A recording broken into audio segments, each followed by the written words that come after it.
다음으로는 청일전쟁의 결과 및 의의에 대해 설명하도록 하겠습니다.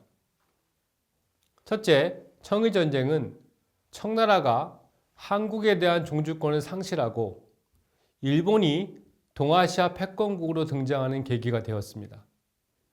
이는 결국 전통적인 동아시아의 중화주의적 질서관이 완전 파괴되고 명분론적인 대외관계가 아닌 힘의 논리에 따른 현실주의적 대외관계가 지배하게 되는 계기가 되었던 것이라고 할 수 있을 것입니다. 둘째, 개항지에서의 일본에 대한 제조업 허가는 일본 자본의 중국 침투를 허용하게 되는 계기가 되었습니다. 아까 몇 개 항구, 4개 항구를 개항하자 그랬죠. 그 개항 일본의 제조업 허가는 일본 자본이 이제 중국을 갈 수 있는 그런 계기가 되었다는 것이죠. 그 다음에 세 번째는 청일전쟁의 패배를 계기로 중국의 취약성이 결국은 노출됨으로써 서구열강의 중국 분할론을 대두시키게 되었습니다.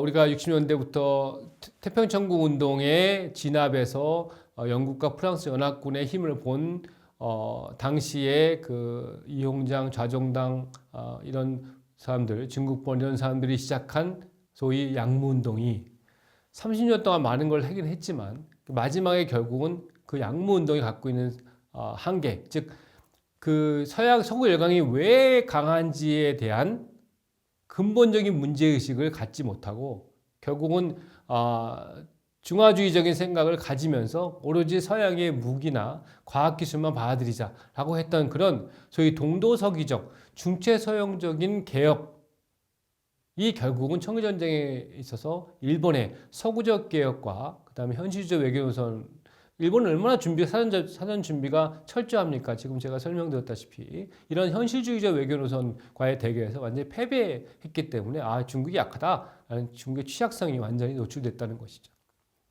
그런데 중국은 워낙 큰 나라지 않습니까?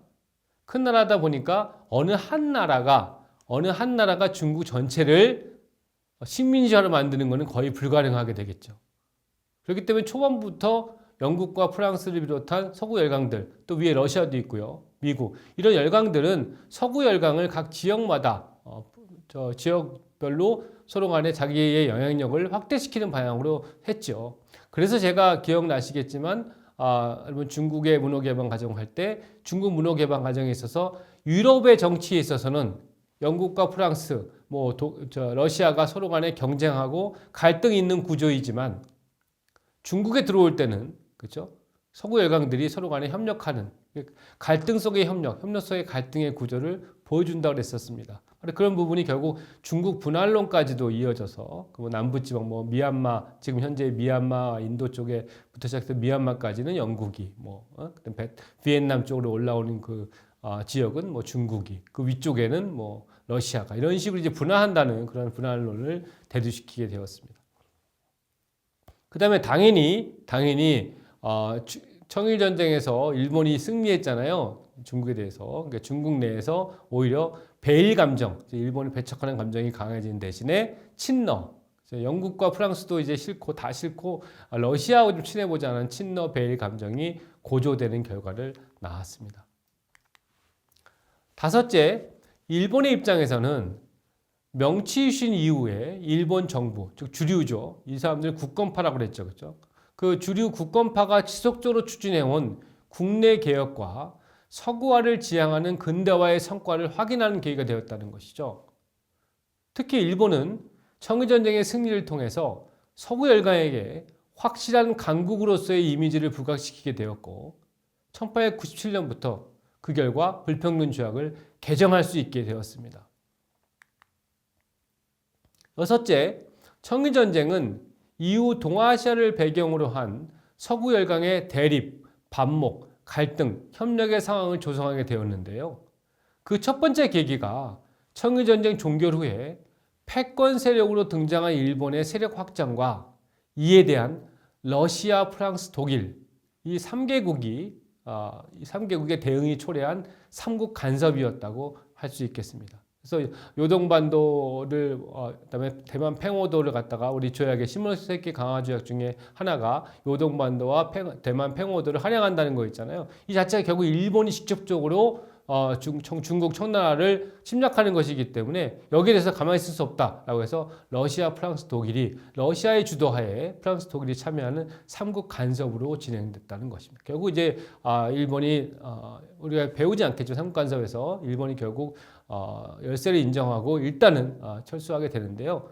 그 다음에 다시 일본은 또 다른 러시아와의 대결을 준비할 수밖에 없는 것이죠. 그게 이제 러일 전쟁이었다고 할 수 있겠습니다. 결론적으로 청일 전쟁은 중국에게는 멸망의 계기를, 일본에게는 강국으로 등장할 수 있는 계기를 마련한 중요한 역사적 전쟁이었다고 평가할 수 있겠습니다. 또한 청일 전쟁은 초기 한반도에 대해서만 침략 의도를 가지고 있었던 일본을 중국 본토에 대한 침략까지 의도하게 만든 계기로서 일본에게는 언젠가는 반드시 치러야 할 필연적 전쟁이었다고 할 수 있을 것입니다. 이상으로 제8주차 청일전쟁에 대한 강의를 모두 마치겠습니다. 여러분 내용이 많고 좀 역사적인 흐름에 대해서 잘 이해가 안 될 수도 있지만 자주 강의를 들으면서 여러분들이 잘 이해해 주시면 그 흐름 그리고 왜 청일전쟁이 한국 정치 외교사, 근대 한국의 정치 외교에서 들어가야 되는지에 대한 부분을 이해할 수 있을 것입니다. 결국 동아시아 내에서의 가장 중요한 전쟁 중에 하나가 바로 청일전쟁이었다고 볼 수 있겠습니다. 그리고 제 9주차 강의에서는 이제 청일전쟁 전후로 한, 또 이후로 한 갑오개혁과 을미사변, 그다음에 아간파천, 그리고 독립협회 활동에 대해서 살펴보도록 하겠습니다. 이번 주차도 여러분들 너무 수고 많았습니다. 감사합니다.